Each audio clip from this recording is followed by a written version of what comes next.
Hey everybody, welcome to another AMA, Ask Me Anything. This is where Lund Loop subscribers can ask me anything about markets, trading, and life.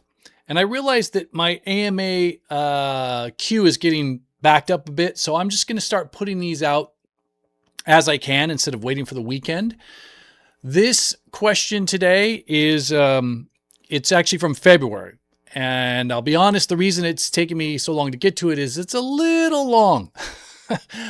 Just remember, when you're doing AMA questions, the more concise you can be, the better. And also, the more specific the question, the better the answer, the more valuable the answer, at least I hope more valuable the answer I can give you. So, if you ask a question like, what do you think of XYZ stock? It's kind of like having a chance to ask Elon Musk a question because I'm as awesome as Elon Musk. No, but like if you went to ask Elon Musk a question and you said, what do you think about things? You're not going to get a really good answer. So try to make it as specific as possible, concise, and then hopefully my answer's Elon-tastic in terms of value. All right, so here's the question today. I have some questions regarding using buy stops and sell stops. In general, I've been struggling entering a trade at a favorable level and protecting my downside. This is why I've subscribed to your service to get some ideas. Recently, I set a buy stop to enter a trade just above the prior close. The next morning, the stock gapped up, triggering my stop, but not filling at my slightly higher limit. The limit did fill eventually, but only when it came back down. It kept going down, creating a loss. Fortunately, it recovered and ended higher on the day. My question is, when stocks gap up or down, will the stops always fail? During these volatile periods, I've been getting killed on regular 10 to 15% gaps down at the open, sometimes for no apparent reason.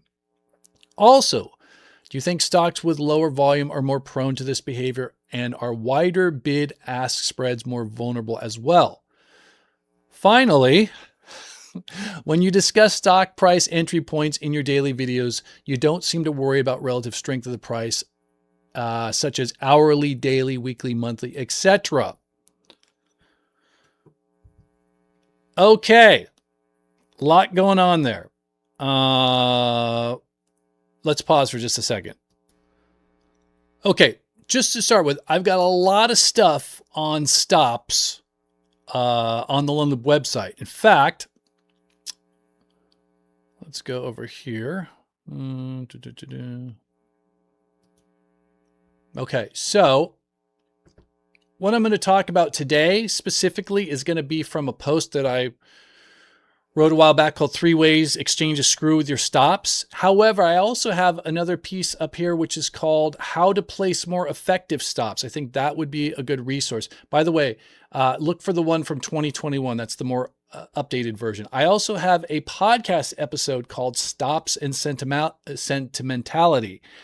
How do you find these things? Well, here's how. You go to the Lund Loop homepage, and I assume that you are a paid subscriber. You just click this little button right here, and you put in stops, and you'll start seeing them populate here, and you can check them out. Remember, get the most updated version of these. Okay, so let's go back to the specific question, and I'm going to try to tie this all together conceptually because there's a lot of different things there. So for context, I, for a number of years, worked very closely in a startup brokerage. And so I got to see everything that happens behind the scenes when from when you push a button on your platform or your phone to send a trade to when it gets executed. And I will just tell you right now, it's probably the most Byzantine process I've ever seen in my life. I don't believe there is really any source of truth here. So I'm going to tell you what I learned and what I saw, and I'm pretty sure most of it is the same. And if anyone tells you it's not, they probably have as much expertise as I do, which is like dicey.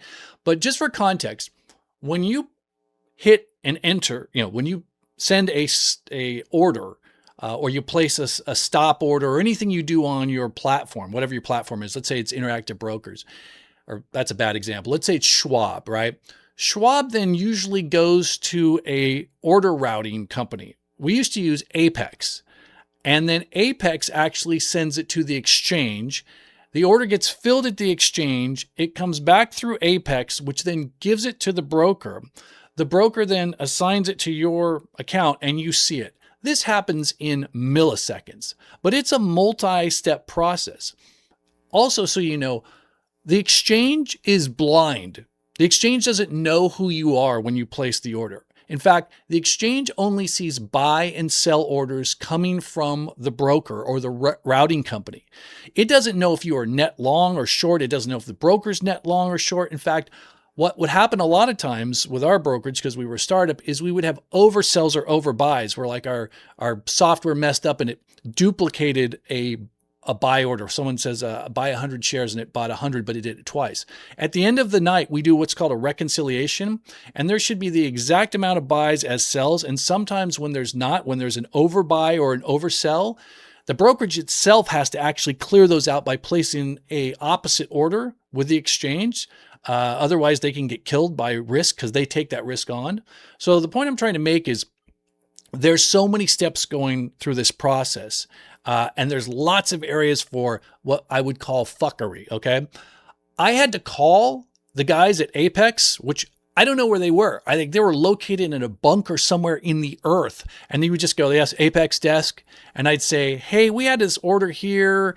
The fill was weird. And they would literally send me this report on where it filled, how it filled. Sometimes it wasn't just $1.20. It was like 1.200175 cents. So it's just so crazy. All right. With that context in mind, here's a couple things you have to understand.